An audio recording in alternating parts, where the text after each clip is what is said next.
that this land is inhabited.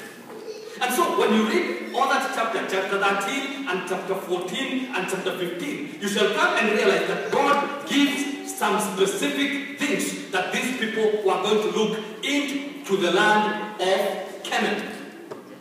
And from verse 17, after all these people have been chosen, 12 men, verse 17, here are the specifics. Here are the commission that these people are given. Then Moses sent them to spy out the land of Canaan and said to them, go up this way into the south and go up to the mountains and see what the land is. Number one, whether the people who dwell in it are strong or weak, few or many.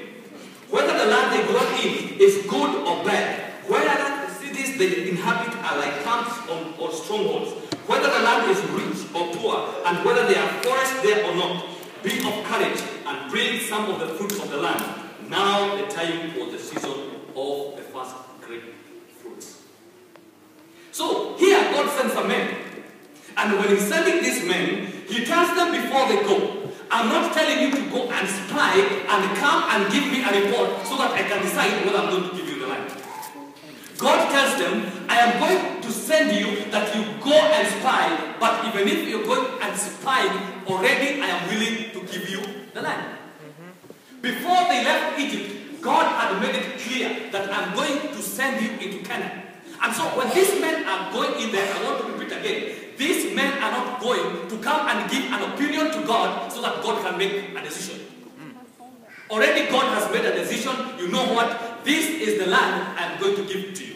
But then before you go to that land, just like some of you have got houses, or before you go into an apartment, even before you get into the apartment, you go in there to check a few things. Or you go to a hire, you have decided, you know what, I want to buy a Nissan Maxima. Already you have made up your mind you want a Nissan Maxima. But then, when you go into the car, you start to check, is the CD player playing? Are the windows opening? At the back of your mind, already you have made up your mind that you're going to buy a car. But there are some things you want to make sure they're there. And so God tells these people, go and look whether this land has got people who are tall or short, whether they are strong or weak, whether they are strongholds or not, and tell us, is there enough food in that nation? So, first of all, the 12 people go. And you come and realize, God did not only choose 12 people who are just people. God had said, you are going to choose among you leaders. People who stand up and they try to listen to them. You know, in our days, or for time immemorial, it is not everyone who has got a voice before people. It is not every, let me use this term, it is not every an old man, especially in America, who can stand up and tell us something and we listen. That's why you find somebody can tell something to a child and they ask, you are not my dad, alright?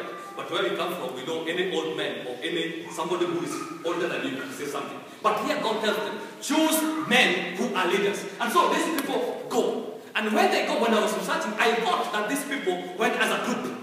But if they went as a group, and remember, they were new to this land.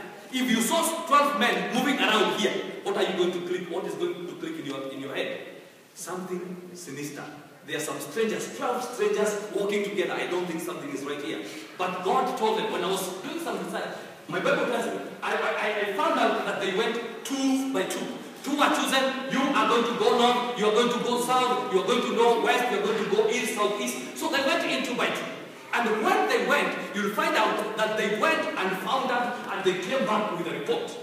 When they came back with a report, I want to keep you and want you to remember, the title of my sermon is Give Me This Mountain. When they came back, my Bible tells me that they came with the fruits of grapes. And because they were so heavy, my Bible tells me that they had to carry 2 men with a pole. So they put it on the shoulder. Imagine it's grapes on a big tree, because not one man could carry it, so they had to carry 2 of them. So they came back and they brought the report. And when they brought the report, I want us now to go to verse 26 and 27 of Numbers chapter 13. Numbers chapter 13, 26 and 27. Now they departed and came back to Moses and Aaron and all the congregation of the children of Israel in the wilderness of Paran at Kadesh. They brought back word to them and all the vision and showed them the fruits. Then they told him and said, "We went into the land where you sent us. It truly flows with milk and honey, and this is the fruits